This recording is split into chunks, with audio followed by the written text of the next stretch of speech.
Welcome dito sa The Chika! Pero bago ang lahat, kung hindi ka pa nakapag-subscribe, mag-subscribe ka na para updated ka sa aking mga bagong chika.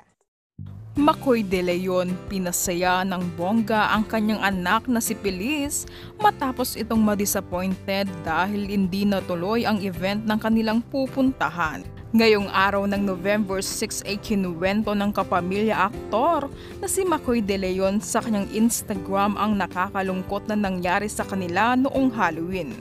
First time raw nakita ni Makoy na ma-disappointed at nalungkot ng sobra ang kanyang anak sa kadahilanan na hindi natuloy ang Halloween event ng kanilang pupuntahan dahil sa malakas na ulan.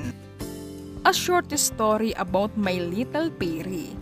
Excited siya for Halloween costume niya kasi may event kaming pupuntahan. Sobrang saya niya papunta pa lang kaso hindi namin alam na malakas ang ulan at na-cancel ang event. Nakita ko sa kanya yung lungkot. First ko siyang makitang ma-disappoint ng ganun. Parang paiyak na pinipigilan. Kaya sabi ko hindi ako papayag na malungkot baby ko. Ayun, dinala ko siya sa palaruan. Kahit tinitignan siya ng mga ibang bata kasi siya lang naka-costume. Hindi namin naisip yun at na-enjoy namin yung buong araw dalawa. Daddy always got you, Feliz.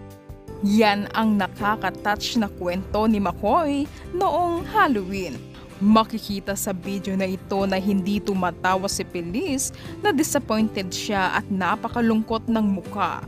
Gustong-gusto ni Feliz umattend sa Halloween event pero bigla itong kinansel. Nakita ni Makoy ang kanyang anak na si Feliz na pinipigilan nito ang luha niya. Gumawa ng paraan si Makoy para hindi masayang ang pagbihis ni Feliz ng isang Peri costume. Awang-awa si Makoy kay Feliz kaya dinala niya ang kanyang anak sa isang palaruan na makikita sa mukha ni Feliz na napawi ang kalungkutan niya na napalitan ng saya.